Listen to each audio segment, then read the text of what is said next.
cystic endometrial polyp or a submucous fibroid with cystic degeneration.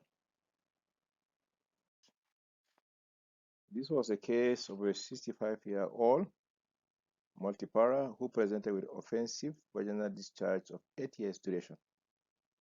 She was 22 years postmenopausal and her last childbirth of 30 years prior to presentation. Clinical suspicion was cervical cancer. Pap smear revealed high-grade squamous intraepithelial lesion with a caveat that stromal invasion cannot be completely excluded. So this was a transvaginal image. You can see the bladder, the footprint, posterior wall of the vagina, anterior wall of the vagina.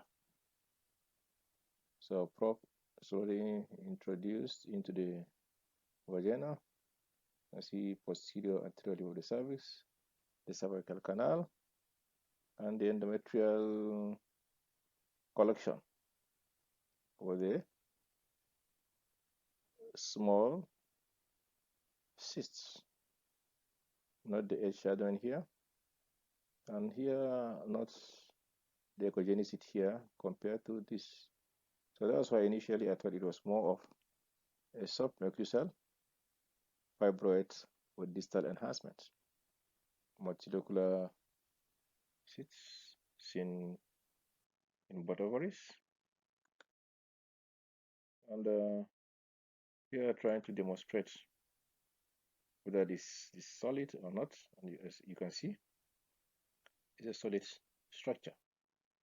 Not the blood flow with these cysts. So at laparotomy, in the course of manipulation, the contents got extruded. This was actually heart. And intraperipherally, we suspected more of endometrial cancer. Look at the origin from the endometrium, not the myometrium.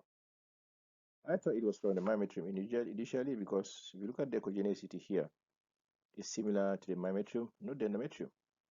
Here you can see the high echogenicity, which I thought was probably because of distal enhancement from this cystic structure and not the edge shadowing here. Now on MRI, T1, you can see this fluid appearing in white, and this one also appearing white. But on MRI, you can see it's clearer that this is actually arising from the endometrium, not the myometrium. But on T2 wetted, where we expect fluid to be dark, yes, this is dark, but this is maintaining its white color. So the radiologist told me that this could be fat or proteinaceous material.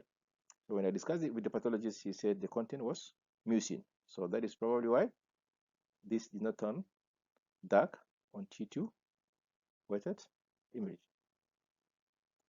So final diagnosis: cervix, microinvasive adenocarcinoma, uterus, benign, cystic endometrial polyp. Thank you very much for listening.